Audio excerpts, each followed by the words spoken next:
आज से हम सीआरपीसी शुरू करेंगे। सीआरपीसी और हमारा जो मेन मकसद है सीआरपीसी को शुरू करने का, वो हम प्री के हिसाब से पढ़ेंगे, अभी मेन एग्ज़ाम के हिसाब से नहीं पढ़ेंगे।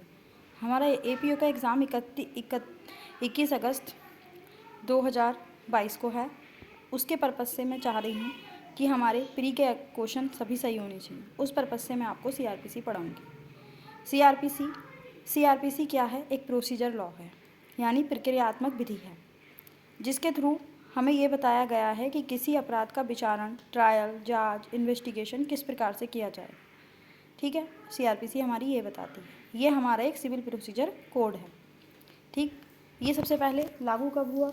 ये 1974 में लागू हुआ। वैसे हमारी इससे पहले भी ओल्ड संहिता थी, पुरानी संहिता थी, लेकिन इस समय जो हम पढ़ेंगे वो 1974 पढ़ेंगे। इसका जो अधिनियम संख्या है वो अधिनियम संख्या 2 है। और ये जो 25 जनवरी 1974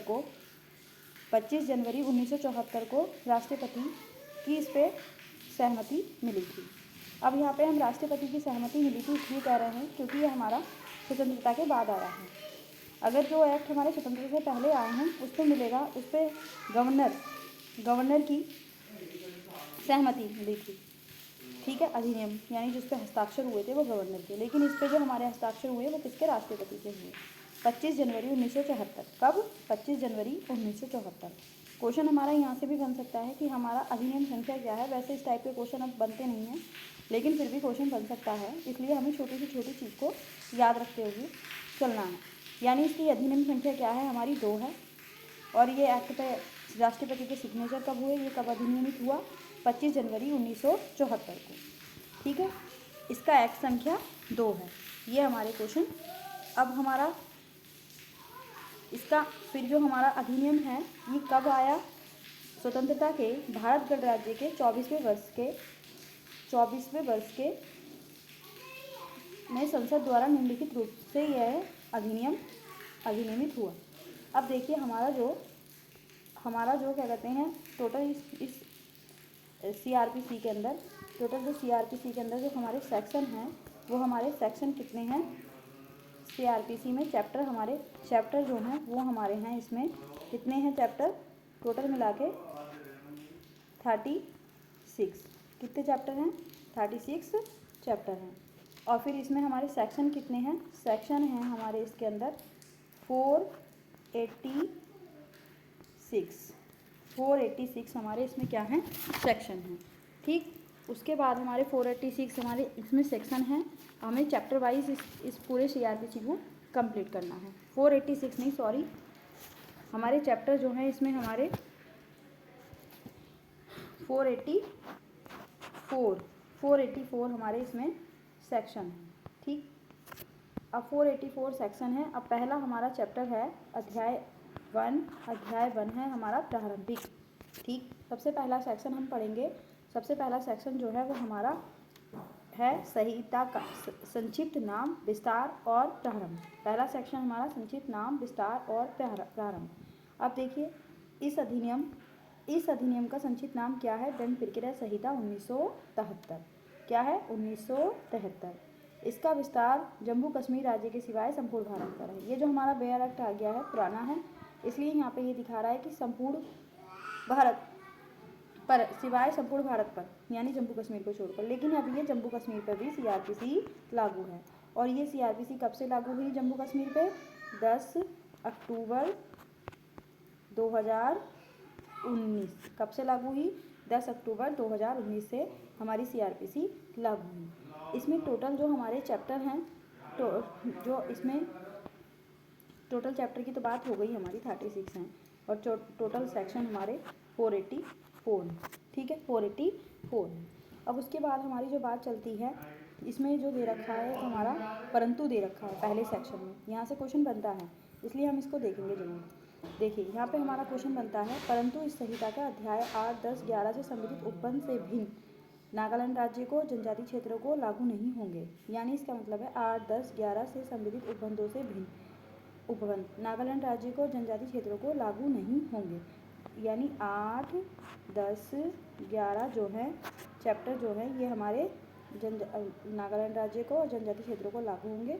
इसके अलावा जो उपबंध हैं हमारे CRPC में वो हमारे लागू नहीं होंगे, ठीक है। लेकिन राज्य सरकार अगर चाहेगी तो वो इन्हें अपने संपूर्ण राज्य पर या राज्य के किसी भाग पर लगा सकती है, इसे लागू कर सकती है अधिसूचना के द्वारा। उसे ये अधिसूचना निर्दिष्ट किए जाएंगे, ठीक है, लागू कर सकती है। देखिए इसमें एक स्पष्टीकरण दे रखा है, जनजाति के बारे में बता रखा है ये, ठीक।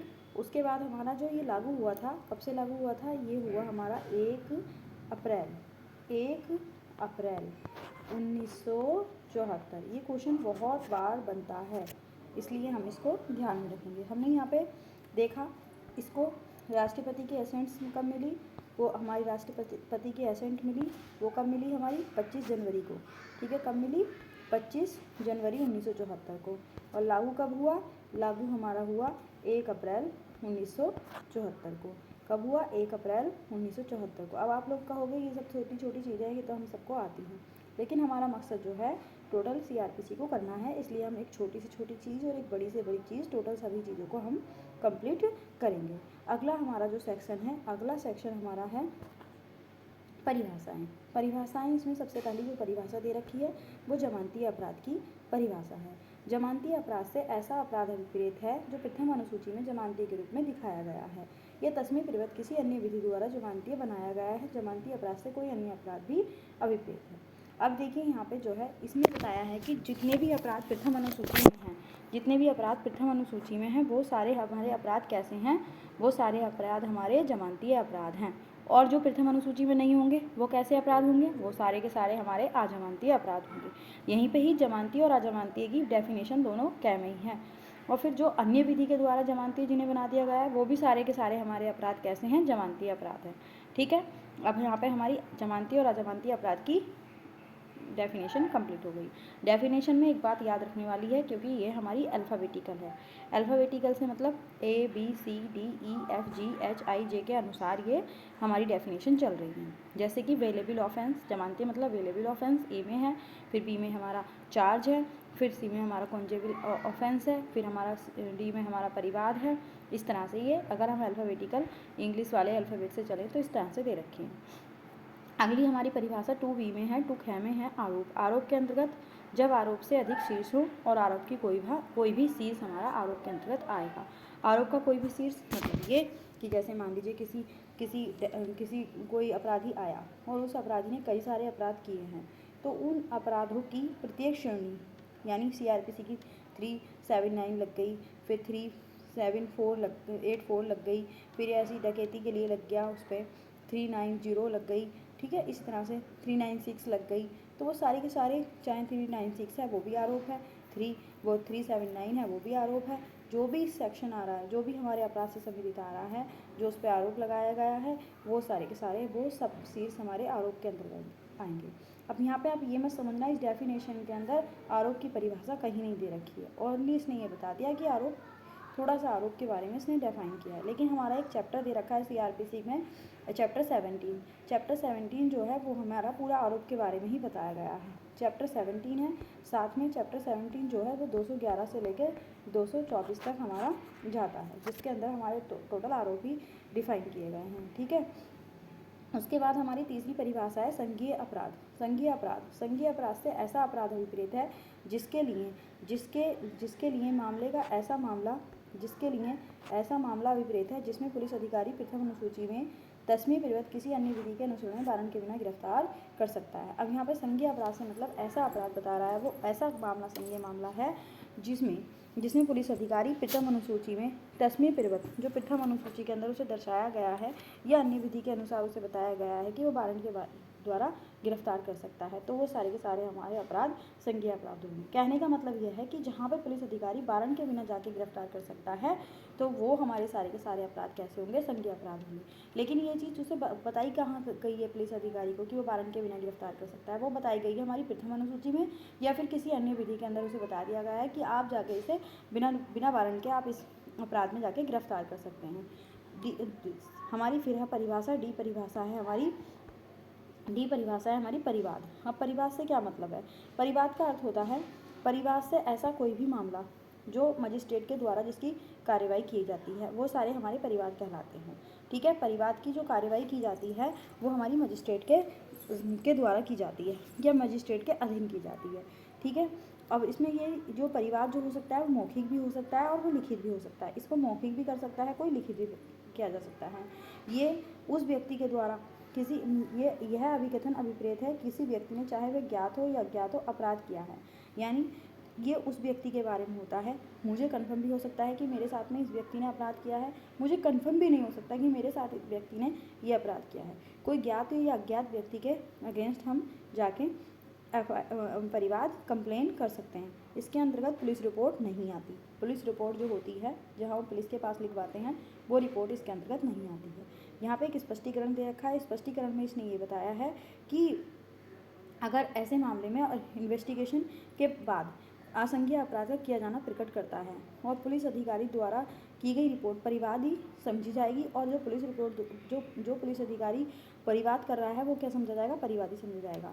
कहने का अर्थ यह है कि कभी कभी ऐसा होता है कि हमने FIR करा दी, हमें साधारण जनता को तो मालूम नहीं है कि मेरा मामला परिवाद में आता है या FIR में आता है। उसने जाके पुलिस के पास FIR करा दी और FIR पुलिस ने कर भी ली, उसके बाद उसने इन्वेस्टिगेशन भी कर लिया, लेकिन इन्वेस्टिगेशन करने के बाद पता लगा कि ये जो अपराध था असंज्ञेय प्रवृत्ति का था, संज्ञेय तो है ही नहीं।